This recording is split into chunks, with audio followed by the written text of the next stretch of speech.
Okay, we've thought about fractions and percentages and ratios as pizza. Now let's think about it as when it comes to grades, which is something y'all know about really well. So last grading period, Miss Jones, the music teacher, gave an A to 15 out of 100 students. She has a lot of students. She has 100, and she gave an A to 15. So if our ratio is 15 to 100, Sam, what is that fraction going to be? Good. Okay, Sam knows that 100 is our sample, so that's going to be the denominator, and then the percentage, and then the part that got an A that we're looking at is 15. 15 is the numerator, so we're going to have 15 over 100. I'm going to write that in the board so you can see. So now we're going to describe that as a percentage. How would we do that, Sarah? Okay, good. Sarah says that if 15 out of 100 students got an A, that means that 15% got an A. Very good. Okay. Mr. McNeil, the math teacher in second grade, gave an A to 3 out of 20 students. So he only has 20 students, but only 3 of them got an A. That's not very good. Okay. That doesn't sound good at all. So let's see, how would we set that up? If the ratio is 3 to 20, that's not out of 100. So how are we going to get 3 to 20 to equal a percent?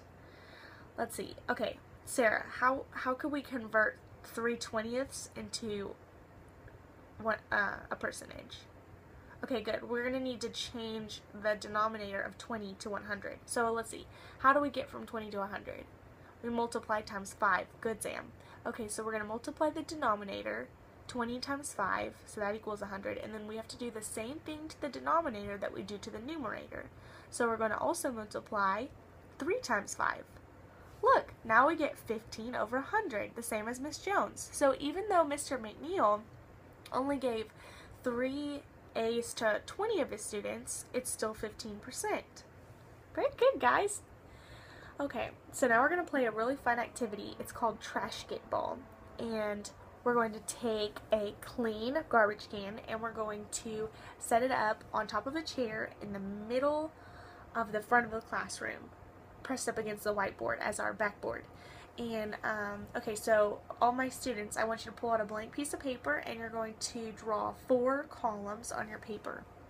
And I want you to label your columns as ratios, fractions, decimals, and percents. Okay, I'm going to start. I'm going to grab Sarah. Sarah's going to come to the front and she's going to roll the dice, and she rolls a 2. So that means that she gets to take 2 shots. She's going to grab the wiffle ball and she's going to try to make it into the trash can 2 times. She gets 2 chances. Okay, so I want everyone to write on your paper in the left hand side. I want you to write Sarah's name, and then we're going to write down the ratio of shots made to shots attempted. So let's see how well she does. Sarah, go ahead. Okay, Sarah makes the first one. Oh, she misses the second one. Okay, great job, Sarah. So you can go sit down, and I want everyone to write down how many shots she made to how many shots she attempted. So I'm going to help you out with this one. The first one is going to be 1 shot made to 2 shots attempted. 1 to 2. That's our ratio. Now we're going to convert that to a fraction. Okay, so if she made 1 shot and she had 2 chances, then she made what percentage? No, what fraction of her shots? 1/2. Good, Sam. Okay, so then I also want you to convert that to a decimal and to a percent in the last column. And we're going to take turns rolling the dice to find out how many shots you can make, and then I want everyone to record how well our students do. Okay, I'm gonna walk around and monitor how you're doing as we take turns. So I'm walking around and I notice that Sarah is consistently converting 25% to 0.025 as her fraction. So I'm going to grab the money that's still on the table from earlier, and I'm going to show her that $1 is equal to 1.00, $1.00. So if we have a quarter and we're going to compare that as a decimal to $1, I'm going to ask her what decimal is a quarter compared to a dollar? And she's going to say, oh, 25 cents, 0.25 out of 1.00.